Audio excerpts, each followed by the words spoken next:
আবারও প্রেমে পড়েছেন ঢাকাই সিনেমার আলোচিত চিত্রনায়িকা পরীমণি।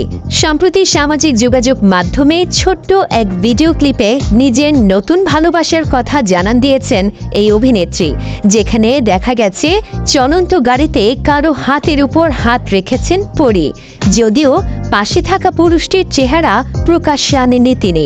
সেই ভিডিও শেয়ার করে পড়ে লিখেছেন, হ্যাঁ, আমি আবারও প্রেমে পড়েছি। যদিও চলতি বছরের শুরুতেই পরীমণি জানিয়েছিলেন তার পক্ষে নতুন সম্পর্কে জড়ানো সম্ভব না।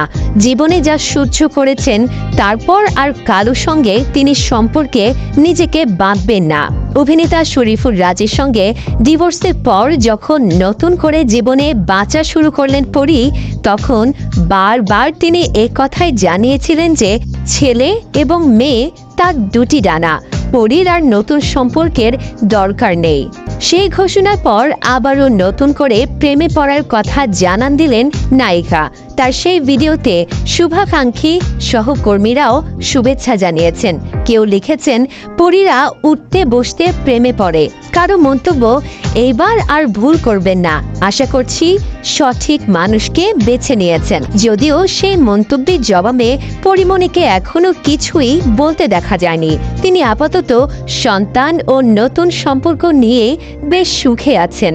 ভালোবেসে বছরখানেক আগে চিত্রনায়ক শরীফুর রাজকে বিয়ে করেছিলেন পরীমণি। তবে বছর গড়াতেই ভেঙে যায় দুজনের সেই সংসার।